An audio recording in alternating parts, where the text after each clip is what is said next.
Ling stared at his computer screen. The numbers blurred. They always blurred. Another day, another spreadsheet. His life felt like a never-ending cycle of monotony.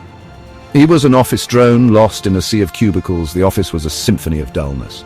The walls were painted a depressing beige. The air was thick with the smell of stale coffee and unfulfilled dreams. Ling's colleagues were no different. Their faces were etched with the same boredom that he felt. One Friday, his colleagues, Mark and Sarah, had a proposition. Casino night, Ling? Live a little. Ling hesitated. He had never been a gambler. He preferred the predictability of his routine. But something in Mark's enthusiastic grin and Sarah's mischievous eyes convinced him. All right, he mumbled, surprising himself. The casino was a sensory overload. Bright lights flashed, slot machines jingled, and excited chatter filled the air. It was a stark contrast to the quiet drudgery of Ling's office.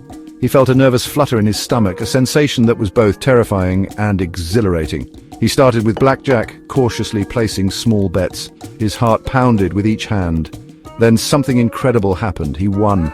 Again and again the cards fell in his favor. The thrill of victory, the clinking of chips, the envious glances from other players. It was intoxicating.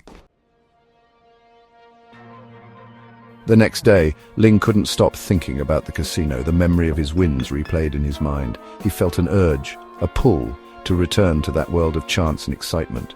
Just one more time, he told himself, justifying his decision. This time, he went alone. He wanted to savor the experience, to prove that he could win without his friends. But luck, as it always does, changed. His winning streak ended abruptly, replaced by a string of losses. Each spin of the roulette wheel, each hand of cards, chipped away at his winnings. The dealer, a woman with eyes as cold and hard as the chips she dealt, smirked. "Unlucky tonight, sir?" she purred, her words laced with a sardonic amusement. Panic clawed at Ling's throat. He was in too deep, chasing the high of his initial wins, trying to recover his losses. He made one final desperate bet, putting everything on a single hand of poker. His heart pounded in his ears, his breath caught in his chest. The cards were dealt. He lost. The weight of his loss crashed down on him. He had not only lost his winnings, but also a significant portion of his savings. Shame and regret washed over him in sickening waves. The next few days were a blur. He faced the consequences of his actions, the disapproving stares from his colleagues, the disappointment in his friends' eyes. The office felt even more suffocating now, a constant reminder of his downfall. Ling had gambled for a taste of excitement, for a chance to escape the mundane. He ended up losing far more than he had bargained for.